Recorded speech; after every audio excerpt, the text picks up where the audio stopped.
이게 우울증의 핵심이라는 게 인지치료에서 얘기하는 핵심은 나를 공격하는, 나에 대한 공격이 내면화된 상태라는 거거든요. 근데 이제 심리학자 그리고 정신과 의사들이 생각하는 결정적으로 우울증에 빠지게 되는 가장 큰 원인이 무엇이냐? 내일 일어나서 일하러 가잖아요. 내가 이 일을 왜 하지? 삶의 의미가 느껴지지 않을 때, 삶의 방향이 잡히지 않을 때, 삶의 목적이 흔들릴 때, 이거를 심리학자들은 삶의 가치를 잊어버렸을 때라고 얘기를 합니다.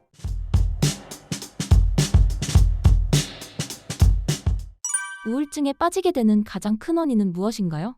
우울증의 원인은 하나는 아니죠. 오랫동안 누적된 스트레스가 있고 그것 때문에 무력감 쌓이고 자기 비난을 하게 되고 그리고 이제 몸에 신경 호르몬까지 변화가 생기면 나타나는 정서 소진 상태를 우울증이라고 얘기를 하는데 원인 첫 번째는 그렇습니다. 가장 대표적인 건데 감정 배터리가 방전돼 버리는 거예요. 이게 아주 장기간 동안에 방전돼 버리면 뭡니까? 충전도 잘 안 되는 상태, 번아웃이라고 부르잖아요. 우울증은 갑자기 찾아오는 거는 아니에요. 작은 스트레스들이 자꾸 반복되고 장기간 동안 지속될 때 발생을 하는 거거든요. 그러면 에너지가 고갈이 되고 의욕이라든지 집중력도 떨어지기 때문에 감정 배터리가 방전되는 게 가장 큰 원인이고요. 스스로를 비난하는 경우들이 있어요. 이게 이제 심리학에서는 역기능적 사고 또는 파국적 사고, 자꾸 안 좋은 일만 생각하는 거예요. 안 될 거야. 아니 이거 무슨 이것도 실패하고 나 또 윗사람한테 깨질 것 같아. 이런 생각만 하게 되는. 그리고 이건 다 내 책임이야. 나는 원래 잘 못하니까. 이게 사고 패턴으로 나한테 굳어 있는 거죠. 이게 우울증의 핵심이라는 게 인지치료에서 얘기하는 핵심은 나를 공격하는, 나에 대한 공격이 내면화된 상태라는 거거든요. 그리고 반복된 이제 스트레스를 받다 보면 이제 반복된 무기력감 때문에 그 학습된 무기력 상태에 빠져요. 학습된 무기력이 뭐냐면 옛날 그 심리학 실험 중에 그런 게 있었대요. 고양이를 전기판 위에다가 올려놓고 전기 자극을 주는 거예요. 그러면은 옆에 안전한 공간이 있으면 깜짝 놀라가지고 옆으로 도망가겠죠. 근데 그 옆에 안전한 공간을 없애버린 거예요. 그러면 얘가 처음에는 막 도망가서 팔짝팔짝 뛰다가 이거를 그냥 시도 때도 없이 예측할 수도 없이 그냥 전기 자극을 자꾸 주면 나중에 이 동물이 어떻게 되냐 하면 날 잡아먹어라 그러고 그냥 늘어져 버리는 거예요. 포기해 버리는 거죠. 이런 상태를 학습된 무기력이라고 얘기를 합니다. 우리가 공부를 하거나 아니면 직장 내에서 일을 하다가 해도 안 될 때 이런 상태에 빠져본 경험이 한두 번 정도는 아주 많은 사람들한테 있어요. 이런 무기력, 근데 금방 일어나죠. 일어나는데 이게 이제 어떤 계기로 인해서 만성화되면 우울증의 특징이 되는 거고요. 이런 사람들이 이제 장기간 지속이 돼서 생활에 무슨 변화가 생기는 거예요. 애인하고 헤어진다든지 아니면 큰 시험에서 뭐 반복적으로 떨어진다든지 아니면 가족들이 뭐 어떤 사고를 당한다든지 아니면 자연재해 같은 거를 크게 당하든지 그러면 이제 환경적인 영향을 크게 받은 거죠. 그러면 우리의 뇌 안에서는 신경 호르몬이 변해요. 수면 습관도 변하죠. 이럴 때 그거를 좀 풀어낼 수 있는 사회 시스템이 있고 그거를 좀 들어줄 수 있는 친구가 있고 나를 좀 돌봐줄 수 있는 가족이 있으면 덜한데 그게 없으면 아까 말한 나 스스로를 비난하고 학습된 무기력 상태가 만성화되기 때문에 우울증에 빠지게 된다라고 이야기를 합니다. 성격적인 특징도 있어요. 성격적으로는 자기 스스로한테 지나치게 완벽을 요구하는 성격을 가진 사람들이 있습니다. 강박주의 또는 강박증하고는 조금 달라요. 자기 자신한테 좀 하이 스탠다드를 좀 만들어 놓고 이게 그 완벽에 도달하지 않으면 안 돼, 다시. 안 돼, 다시. 나는 너무 부족해. 물론 그러다가 완벽한 작품을 만들어내는 사람들도 있지만 에브리바디가 그런 건 아니잖아요. 에브리바디가 그래야 되는 것도 아니고 그런 경우에 우울증이 쉽게 찾아온다고 합니다. 근데 이제 심리학자 그리고 정신과 의사들이 생각하는 결정적으로 우울증에 빠지게 되는 가장 큰 원인이 무엇이냐? 아까 말한 여러 가지 이유가 있지만 우리들은 그럼에도 불구하고 내일 일어나서 일하러 가잖아요. 내일 일어나서 학원 다시 등록하고 다시 재수하잖아요. 근데 어쩔 때 우리가 우울증에 빠지냐? 내가 이 일을 왜 하지? 삶의 의미가 느껴지지 않을 때. 어떻게 살아야지? 삶의 방향이 잡히지 않을 때. 삶의 목적이 흔들릴 때. 이거를 심리학자들은 삶의 가치를 잊어버렸을 때라고 얘기를 합니다. 내 삶을 이끌어주는 의미가 약해지면 이런 위의 모든 상황을 이겨낼 동기가 없어진다고 해요. 왜 예전에 빅터 프랭클이라는 유명한 심리학자가 아우슈비츠 수용소에서 갇혀 있다가 살아난 유태인 심리학자인데 이 사람이 그 와중에도 주변 사람들을 쭉 관찰을 해보니까 하루하루 죽음의 공포 속에서 사는 사람들이 어떤 사람은 별거 아닌 거에도 금방 무너지고 일찍 죽고 어떤 사람은 그럼에도 불구하고 버텨내더라. 그 차이가 뭔가 했더니 나는 이렇기 때문에 나는 살아있어야 돼. 나는 이걸 견뎌내야 돼. 라고 자기 삶에 뭔가 의미를 두고 있을 때 의미를 가진 사람들이 잘 버티더라. 라고 얘기를 했대요. 그래서 이 빅터 프랭클이 얘기하는 거를 의미치료 또는 로고세라피라고 이야기를 한다고 하거든요. 저는 뭐 그쪽 전문가는 아닙니다만 기본적으로 인간의 마음은 고생을 하죠. 근데 똑같은 고생에서 어떤 사람은 쓰러지고 어떤 사람은 번아웃에 빠지고 어떤 사람은 이겨내잖아요. 그 이겨내고 다시 내일을 살아가는 사람들의 차이는 삶의 의미가 있느냐, 내 삶의 가치를 느끼고 있느냐의 차이인 것입니다. 특히 우울증에 더 잘 걸리는 사람들의 특징은 무엇인가요? 이분들은 일단 나 자신한테 너무 엄격해요. 뭐 하나 실수하면 저는 사실 저한테 조금 덜 엄격한 스타일이거든요. 전 플랜 A에 B, C까지 만들어 놓고 일을 시작하는 스타일이라 이거 안 되네? 그러면 B로 가자. 안 되네? 그럼 C로 가자. 라고 생각하는데 물론 그러다 보면은 A를 할 수 있는데 좀 자꾸 B를 하는 경우도 있기는 하긴 하죠. 근데 너무 자신한테 엄격하면 작은 실수도 너무 자책하고 이 정도면 괜찮아가 아니라 아니야, 이 정도도 모자라 라고 하다 보면 자기 비난을 자꾸 하게 돼요. 그러면 심리라는 게 이 공격을 안으로 하게 되니까 이게 우울증의 대표 패턴이거든요. 두 번째는요, 내가 느끼는 감정을 나 혼자 해결하려고 하는 사람들이 있어요. 힘들어. 힘들어. 작가님 나 힘들어. 그럼 못하겠어. 나 좀 도와줘. 이게 아니라 힘들어. 괜찮아. 나는 할 수 있어. 이러는 사람들이 우울증에 잘 빠집니다. 드라마 보면 혼잣말로 굉장히 힘든 삶을 사는 주인공이 혼잣말로 괜찮아. 나는 큰딸이니까. 괜찮아. 난 이길 수 있어. 이러는 사람들은요. 속마음은 쌓이지만 이게 감정의 어딘가로 흘러나가야 되는데 출구가 없기 때문에 언젠간 폭발해요. 그 감정은 밖으로 폭발하거나 안으로 폭발하는데 감정이 성질이 조금 외향적이고 조금 약간 더러운 사람들은 밖으로 폭발하죠. 분노 폭발, 무기력이 아닌 반대로 묻지마 폭력 이런 걸로 나갈 수가 있고 아니면 화를 막 내는 걸로 표현이 될 수 있는데 많은 사람들은 그러지 못하기 때문에 우울증이나 나는 쓸모없는 사람이라는 자책감에 빠지게 되죠. 겉으로는 멀쩡해요. 근데 가만히 얘기를 들어보면 속으로는 정말 지쳐있는 사람들이 감정을 혼자 해결하려고 하는 사람들입니다. 세 번째 특징은요, 이분들은 배려만 해요.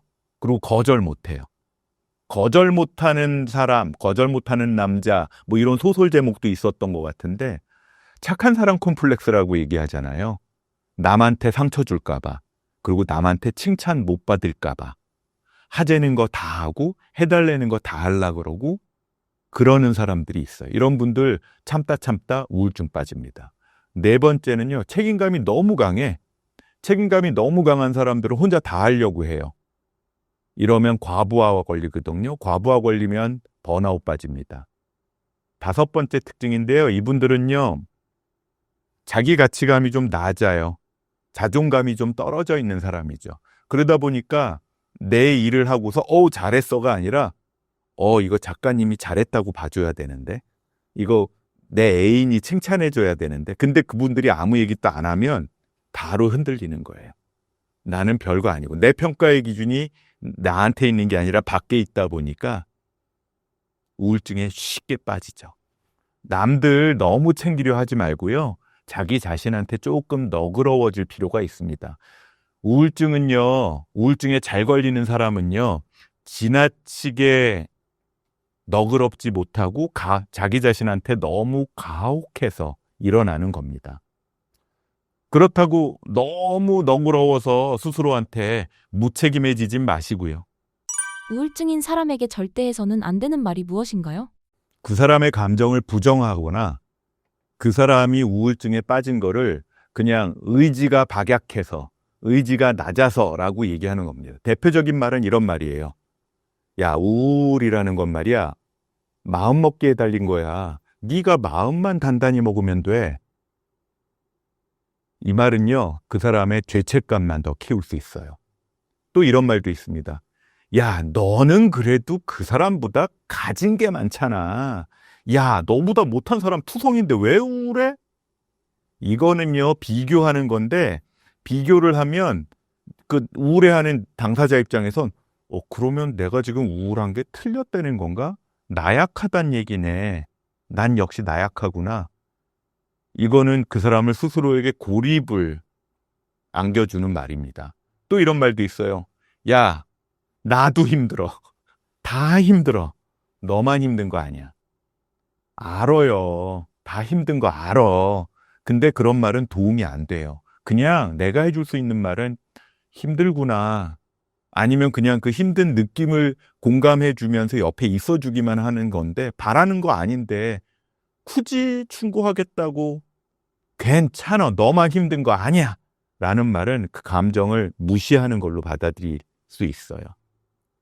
또 이런 선배들이 있습니다. 친구들 중에 또 있어요. 너 요새 보니까 좀 정신 상태가 해이해. 정신 좀 차려. 그래서 우울한 거야. 우울증 핵심 증상 중에 하나가 의욕이 떨어졌는데 그 의욕이 떨어진 걸 내 맘대로 못 올린다는 게 핵심 증상이거든요. 근데 그거를 나태해서 그렇다라고 몰아붙이면 성격의 문제라는 거거든요. 그러면 그 당사자는 더 스스로를 무가치하게 느낄 수 있어요. 또 이런 말도 있죠. 야, 더 힘든 사람들도 많아.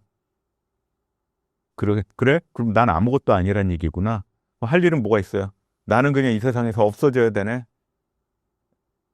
그런 말 하면 안 됩니다. 또 이런 친구들이 있어요. 친한 친구들이 또 이런 얘기 많이 합니다. 야, 그냥 나가서 뛰어. 바람 쐬면 다 나아져. 내가 뛰어보니까 다 좋아지더라. 운동, 산책, 러닝 실제 도움이 되는 거 맞아요. 그런 논문들 많습니다. 근데 그게 다는 아니고요. 그렇게 말하는 방식이 문제인 거예요. 진짜 우울한 사람은요, 중증 우울증에 빠져 있는 사람은 몸 일으키는 것도 어려워요. 칫솔질도 하기 힘들어. 그것도 왜 못하냐? 라는 비난으로 들릴 수가 있다는 거 명심하셔야 돼요. 또 이런 말 있죠. 이거 엄마나 그 친형들 또는 친누나들이 이런 얘기 많이 해요. 야, 내가 보긴 너 멀쩡해. 우울해 보이지도 않아. 왜 우울하다고 난리야? 난리라고 안 하고 지읒 리을 그러잖아. 왜 우울하다고 지읒 리을이야? 그러잖아요. 우울증의 절반은요, 겉으로 보기에 멀쩡해요. 밖으로는 멀쩡해 보입니다. 이런 말은요, 상대방을 더 숨기게 만들고 말 자체를 하지 않게 만듭니다. 또 인지치료라는 말이 유행하니까 이런 말을 하는 사람들도 있어요. 야, 그건 네 생각 패턴의 문제야. 그렇게 생각하니까 그래. 생각을 바꿔. 안 바꿔지니까 우울한 거거든요. 그러면 역시 나는 안 되는 사람이구나. 나는 역시 바보야. 쓸모없는 사람이야. 그거 하면 안 되고요. 감정 자체를 공감할 수 있는 말을 선택하시기 바랍니다. 우울하고 부정적인 감정이 들 때 긍정적으로 바꾸는 방법은 무엇인가요? 나 스스로 할 수 있는 방법 몇 가지만 말씀드릴게요. 부정적인 감정은 수시로 들어옵니다. 이건 정상적인 거예요. 무조건 감정을 잠깐 멈추세요. 그리고 심호흡을 3번만 하세요. 감정의 속도를 낮추는 겁니다. 심호흡을 천천히 3번 정도 하면 우리의 미주신경을 자극을 해서 우리의 심장 속도와 생각의 속도를 약간 느리게 만들어요. 뇌 감정 회로를 안정시키는 첫 번째 방법이고요. 두 번째는 감정과 사실을 분리하세요. 느끼는 감정이 사실하고는 다를 수가 있어요. 감정은 이런 거죠. 나는 쓸모없는 놈이야. 나는 아무런 능력이 없는 놈인 것 같아. 이건 감정이죠, 내가 느끼는. 근데 실제는 그게 아니고 사실은 뭐였냐 하면 그냥 오늘 하루 너무 빡세게 이 일을 너무 많이 했어요. 그게 문제였던 거죠. 감정을 사실로 믿어버리면 우울증은 더 심해지거든요. 저는요, 화가 나거나 짜증이 나거나 우울감 비슷한 감정이 들을 때 실제가 뭐지? 그 주변, 그 전후에 일어났던 일이 뭐지? 라는 생각을 되게 많이 하거든요. 감정과 사실을 구분해 주는 것만으로도 감정의 무게가 줄어듭니다. 세 번째 할 수 있는 건 부정적인 생각 자체를 그 입에 달고 다니는 사람들이 많은데 부정적 생각을 좀 덜 부정적인 말로 바꾸세요. 오늘 망했어. 이거는 아주 부정적인 말이죠. 아유, 오늘은 조금 어려웠네. 덜 부정적이죠. 긍정적인 말까지 가기 좀 그러면 덜 부정적인 말로 바꾸세요. 어우, 제 개인 채널 완전히 망했어요. 다 넣어야 돼요. 아, 이게 아니라 아우, 지금은 약간 좀 어렵네. 얼마나 덜 부정적이에요. 부정적인 생각을 덜 부정적으로 만드시기 바랍니다. 제가 그래서 자주 쓰는 방법 중에 하나가 작은 행동을 하나 해요. 잘 안 될 때, 나쁜 생각이 들 때 물 한 잔 마셔요. 차 한 잔 만들어서, 녹차 한 잔 만들어서 먹고요. 화장실 한번 갔다 와서 스트레칭 한번 합니다. 5분 산책, 이건 미니 액션이라고 얘기를 하는데 이런 작은 행동이 뇌 보상 회로를 깨운다고 해요. 그러면 감정이 내 머리를 지배하기 전에 다시 아래로 좀 내려줄 수 있는 시간을 벌어준다고 합니다. 혼자 하기 힘들죠. 그래서 할 수 있는 방법은요, 감정을 말로 좀 하는 것도 괜찮아요. 나 지금 좀 무겁네? 아, 지금 오늘 좀 피곤하네? 아, 오늘은 조금 일이 좀 속도가 느리네? 저는 그 말을 일기장에 적어요. 일기장이라 그래서 거창한 게 아니라 짜증, 뭐 때문에, 화, 분노, 뭐 때문에 한 3줄 씁니다. 그런 날, 그런 일이 생긴 날. 감정에 이름을 붙이는 거거든요. 감정의 이름표를 매기면 뇌에 과열됐던 게 열이 조금 내려가요. 분석하려고 그러지 않으셔도 이름만 붙이시기만 해도 됩니다. 우울증에 대해서 궁금하신 분들에게 조언해 주신다면요? 혹시 뭐 개인적인 질문은 동네에 가까운 마음정비소 찾아가시는 게 가장 확실한 방법인데 그 정도는 아니다 하시는 분들은 뭐 여기나 아니면 제 개인 채널에 댓글을 달아주시면 뭐 저랑 이렇게 얘기를 조금 주고받을 수 있게 아주 길진 않지만 그렇게 할 테니까 방문해 주세요.